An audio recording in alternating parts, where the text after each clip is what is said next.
Xpulse 210 যারা চালাও তাদের জন্য একটা ইম্পর্ট্যান্ট আপডেট, সেটা হচ্ছে যে এয়ার ফিল্টার যারা অরিজিনাল হিরো এক্সপালস 210-এর এয়ার ফিল্টার দোকানে পাচ্ছ না, বা অরিজিনাল যেখানে হিরোর পার্টস পাওয়া যায় সেখানেও যারা পাচ্ছ না, তাদের জন্য একটা সিম্পল হ্যাক, সেটা হচ্ছে যে হিরো গ্ল্যামারের যে এয়ার ফিল্টারটা আছে সেটা আর এক্সপালস 210-এর এয়ার ফিল্টার কিন্তু দুটোই এক।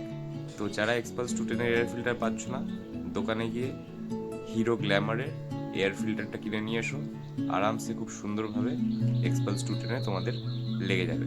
আমি নিজে এটা করিয়েছি, তাই আমার নিজের পার্সোনাল এক্সপিরিয়েন্স থেকে তোমাদেরকে এটা বললাম। আর তাছাড়া আরেকটা জিনিস হচ্ছে যে আমার দেখে মনে হয়েছিল NS200-এর অয়েল ফিল্টারটা লেগে যাবে, মানে বাজাজ পালসার NS200 যেটা আছে ওটার অয়েল ফিল্টার আমার হিরো এক্সপালস 210 লেগে যাবে, এটা আমার ভিডিও ছবি দেখে মনে হয়েছিল, এবং গ্যারেজে আমার যে মিস্ত্রি যে আমার কাজ করে সেও এটাই বলেছিল। বাট আমি কিনে নিয়ে আসার পরে দেখলাম যে ওটার সাইজটা আর এক্সপালস 210-এর অয়েল ফিল্টারের সাইজটা কিন্তু আলাদা। তাই জন্য এক্সপালস 210-এর ক্ষেত্রে তোমরা যদি এয়ার ফিল্টার চেঞ্জ করতে হয়, হিরো গ্ল্যামারের এয়ার ফিল্টার লাগিয়ে নাও, কোনো অসুবিধা নেই, সেম সাইজ, সব কিছু সেম।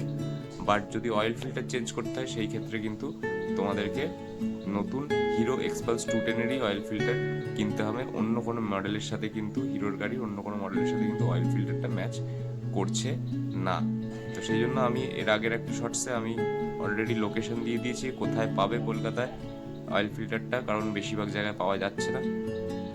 তো সেখানে গিয়ে তোমরা অয়েল ফিল্টারটা কিনে নিতে পারো। আজকের মতো ভিডিওটা এই অবধি। হর হর মহাদেব।